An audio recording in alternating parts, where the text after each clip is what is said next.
Bom dia, boa tarde, boa noite, você que assiste o nosso canal, seja bem-vindo, né, ao nosso canal Diálogos Arqueológicos. Continuando a nossa série de vídeos falando sobre arqueologia e literatura. Tá? Dê o seu like, compartilhe o nosso vídeo, se você é professor ou se você é interessado na arqueologia apenas, tá? Compartilhe, faça o seu comentário e aproveite os nossos vídeos. Bom, seguindo a série sobre arqueologia e literatura, hoje nós vamos falar sobre um romance publicado em 1909, mas em 1911 ele foi reeditado, né, pela segunda vez, tanto em francês, na França quanto na Bélgica, por um autor, né, e cujo título muitas vezes nos remetem somente ao filme dos inícios dos anos 80, A Guerra do Fogo.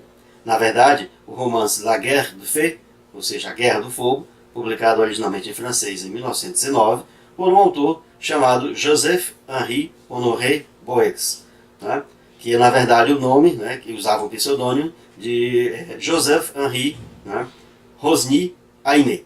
O Rosny ele é famoso por uma série de romances históricos em língua francesa, publicados inclusive não somente na França, mas na Bélgica, logo no início do século XX, e ele publica em 1909, né, e reedita tanto na França quanto na Bélgica em 1911, esse romance passado na pré-história, né, chamado de La Guerre du Feu, ou seja, a Guerra do Fogo.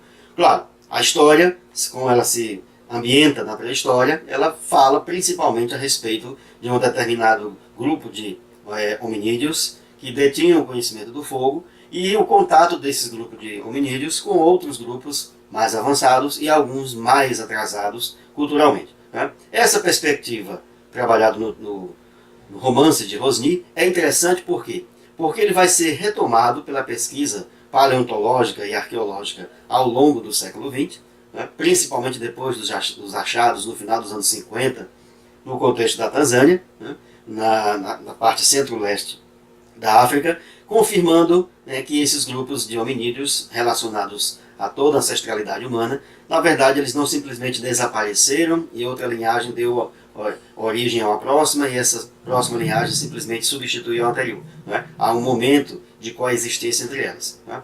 O romance, como ele se ambienta na pré-história, né, ele vai falar exatamente disso. O mecanismo de sobrevivência principal desses hominídeos ancestrais humanos foi exatamente conseguir deter o conhecimento sobre o fogo, né?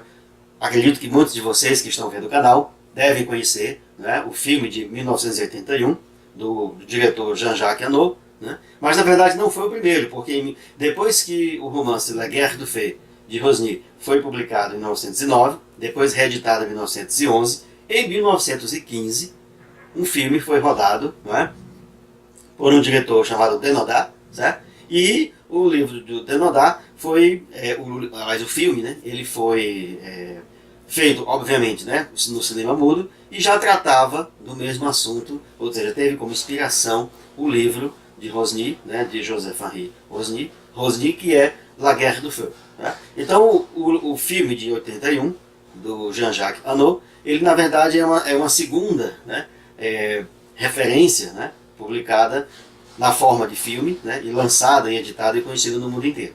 Né?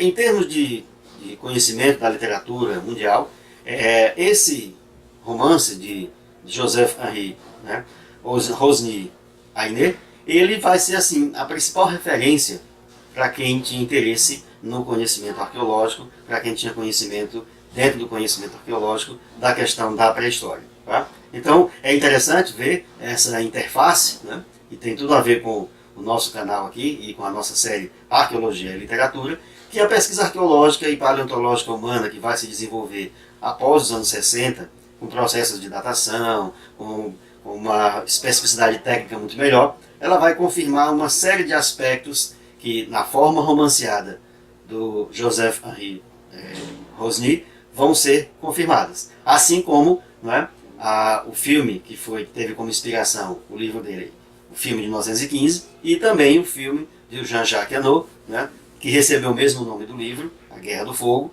né, editado e lançado no mundo inteiro a partir de 81. Tá? Então é interessante você ver essa interface. Né? Voltaremos no próximo vídeo para falar mais, né, sobre essa relação da arqueologia com a literatura, né? Mas gravem bem essa referência. Inclusive uma sugestão interessante. A edição, tanto em francês quanto também em espanhol, tá? E uma edição portuguesa de Portugal estão disponíveis na internet na forma de e-book. Então, se você tem interesse nesse assunto, vá lá, né, e baixe e leia o livro, bem interessante. Né? E aí você vai encontrar uma série de elementos que foram inspiração, né, do filme de 81, do Jean-Jacques Annaud, que é A Guerra do Fogo. Mas é interessante você ler o livro, eu não vou falar aqui, né, da trama, é interessante que você leia e que você grave essas informações interessantes. Né? Até o nosso próximo vídeo. Aproveitem, como eu disse, compartilhem, dê o seu like, não esqueça, e até o nosso próximo vídeo do canal Diálogos Arqueológicos, a nossa série Arqueologia e Literatura.